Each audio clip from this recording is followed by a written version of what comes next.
Hello mga kababayan, magandang araw po sa inyong lahat. Kumusta po kayo? So, pupunta po tayo ngayon sa PB Farm mga kababayan. Ipakita ko po yung ginawa ko kanina or ngayong araw na ito po mga kababayan. So, ayan, pupunta na po tayo. So, may bit tayong karet. Karet. At kasi may mga damo kanina, yung mga hindi natamaan ng spray ng papatay ng damo. Kaya kinarit ko na po para malinis na po yung PB farm. So, tingnan po natin yung ginawa ko ngayon mga kababayan ngayong araw na ito. So, ayan. Let's go.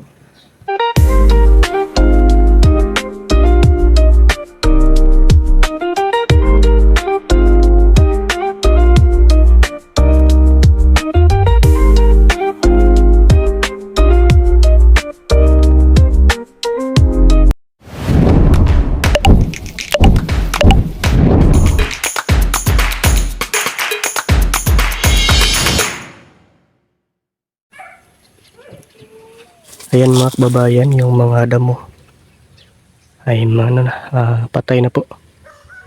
Dahil nga po ay inisprehan po ito ni Junjun nung nakaraan ng pangpatay ng damo. Yung herbicide. Ayan. So, yung ginawa ko po ngayon mga kababayan, yung araw na ito is may mga damo na hindi na tamaan ng spray. Tulad nito ay pinuputol ko po mga kababayan or tinatabas ko po gamit yung karet no. And then yung mga latundan dito, kinuhanan ko po ng mga layang dahon para maganda po yung niya. Ayan. At may dito puno ng latundan na pinutol ko po. Yan no. Kasi nga po ay bulok na or sira po yung kanyang tingnan nyo yung kanyang dahon no. Sira po kaya pinutol ko na. So ito po yung mga tinira ko, yung mga maliliit at may malaki ding isa.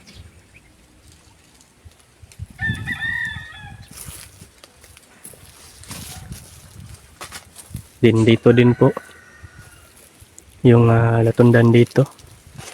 Kinuhaan ko na rin po ng ng mga layang dahon niya. Ano? At dyan ko po nilagay. Dyan ko po tinipon lahat ng mga dahon ng latundan. Yung mga layang dahon. Yung mga sira Ayan. At yung mga bagong mga sibol na mga mga saba dyan banda ay pinutol ko na po. Ayan tingnan nyo wala ng may natira doon sa dulo. Ayan. Yung dito banda pinuputol ko na po lahat kanina. At dito ko po tinipon lahat. Ayan.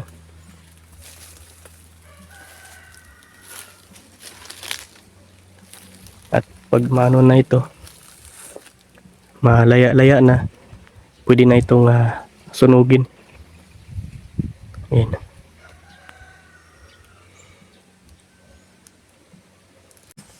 At yung mga kababayan, yung mga dito sa mga puno ng kahoy, yung mga bagong sibol ng mga sanga niya ay pinutol ko po. Ayan. So ilagay ko lang dyan, ilagay ko lang ito mamaya sa dito.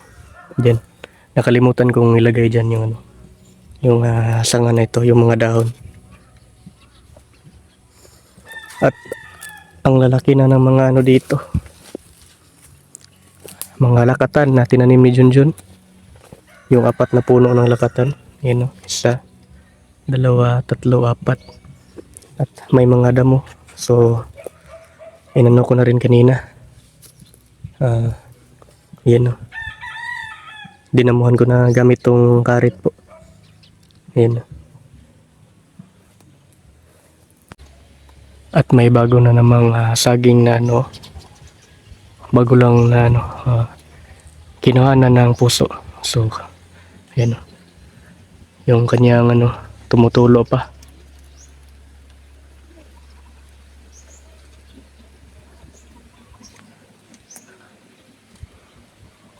At ang laki ng luya dito. Tanim po yan ni Junjun. So kahapon po, ito po yung pinagtaniman namin ni Kuya JR, ni JR TV. Yun o. Binubungkal po namin yung lupa, yung tinatamna namin. Pag ganun. Yan. Yung dito, yung cherry tomato. Itong apat na linya. Isa, dalawa, tatlo, apat. At yung iba dito, yung arugulo at yung litos. So dito po yung banda yung litos sa gitna at dito po yung arugulo. At dito naman po sa ibabaw, dyan sa itaas ay yung mga tinanim namin dyan ni Kuya Jerry's yung wing bean. Yan o. Yung kumakapot po sa kailangan po siyang lagyan ng poste para kaputan niya po. Ayan. Para doon siya gagapang. Katulad ng ampalaya at pipino. So gagapang din itong wing bean. At dahil po ay hapon na po, so dyan po makikita nyo na may mga damo na maliliit hanggang tuhod yung haba niya. Ay bukas ko na po yan na tatrabahuin. Kasi nga po ay magdidilig pa ako ng mga halaman ngayon, kaming dalawa ni Junjun.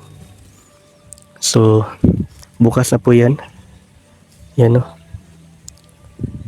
Hapon na po kasi ako nakano dito sa PB Farm mga kababayan, kasi nga po kanina ay kaninang umaga naglinis pa ako ng bahay at sa labas din nagwalis pa ako. Kami nila Krishna, yan, tinulungan tayo ng Krishna dahil nga wala po silang mission ngayon sa bundok. Papahinga muna ang PB team. Ayan. Ayan, pati dito may mga bagong sibol na mga saba.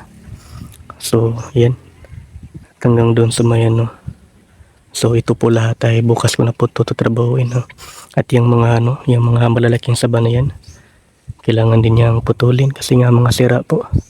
At yung mga damo dito, yun. So bukas kung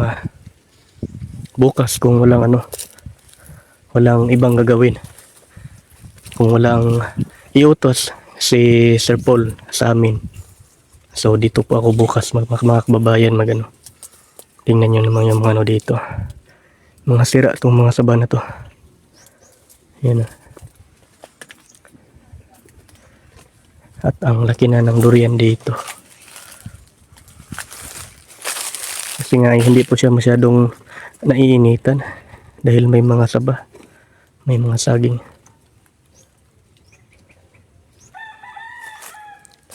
At yung niyog dito, malaki na. May isa din dyan, yung body di aso. At si Pibin man po ay nandun sa bodega, tambay. Talagang tamad si Pibi,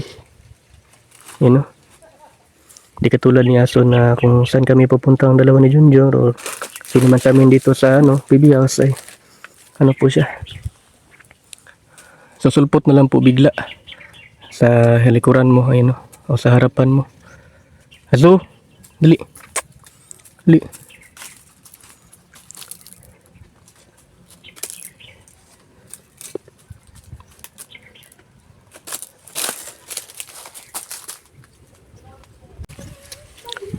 Yung mga pananim dito na mais namin mga kababayan, may na to, matigas na po, pwede na tong lagain ba?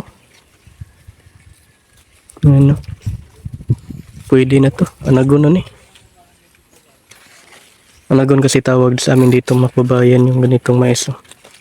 Tapos pwede na tong lagain, pero lang yung laman nito medyo pa siya.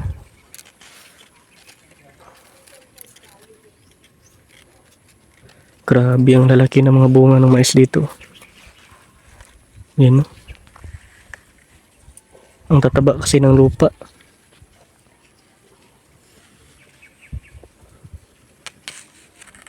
Grabe, doon din sa Grabe oh. Mga 2 linggo na lang siguro yung hihintay namin mga kababayan. 2 linggo na lang yung pag-aantay namin.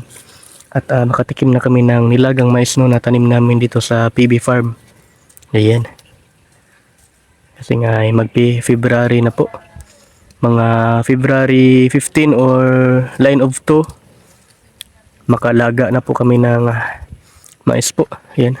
At napakasarap po nito.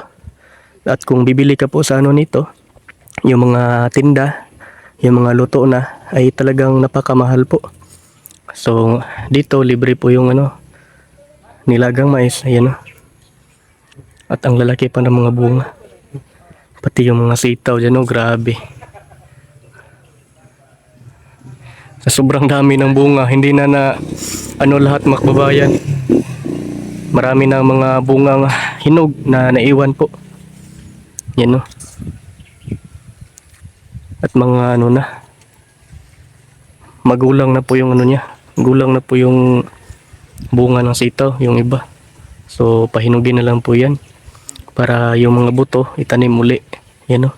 Or dadalhin ba sa Mindoro, dadalhin ba ni Sir Paul, yan oh. Sa mga membro ng PB team dito, katulad nila Kuya Ringring, Kuya Renz, Kuya Lord J, kung magdadala ba sila ng buto ng sitaw, pwede sila makadala kasi nga ang dami ng sitaw, ng mga laya. Hinog na.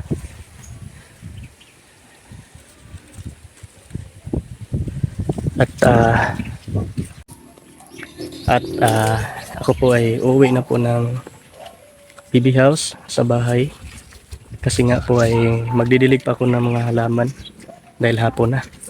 So ayan.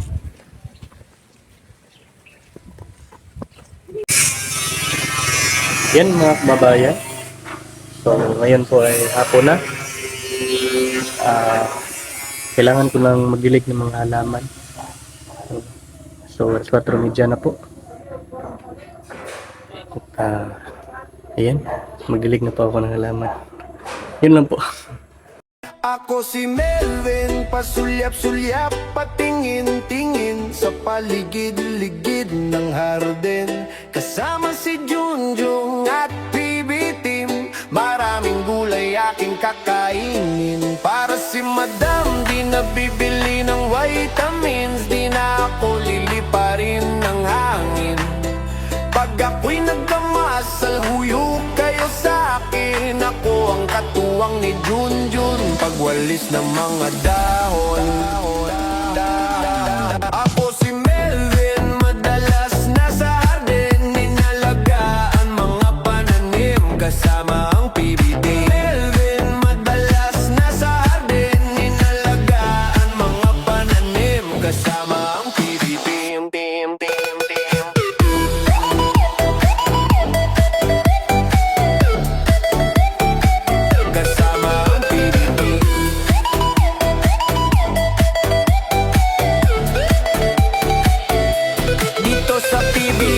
Masaya pa rin kahit ulan ay buhos, lalong lalago ang mga talbos. Matutuwa pati ang aming boss. Ako'y tahimik lang daw pero maraming nagawa buong araw. Inaalagaan ang mga durian at sitaw, naglinis ng bahay, bintanang nakakasilaw. Paboritong kasama si Azu na gusto ilaging naliligo. Siya ay malambing at bibo, aliw sa kanya ang mga nandito. Gusto kong magkalaman, kahit anong kain ayaw naman. Ako si Melvin, madalas nasa harden, inalagaan mga pananim kasama ang PBT. Melvin, madalas nasa harden, inalagaan mga pananim kasama ang PBT.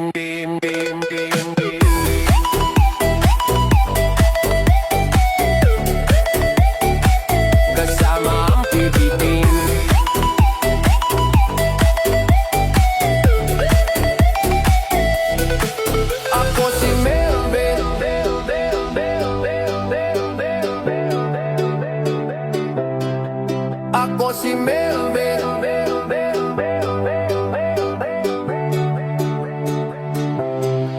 ako si Melvin, madalas nasa harden, inalagaan mga pananim kasama ang PBT.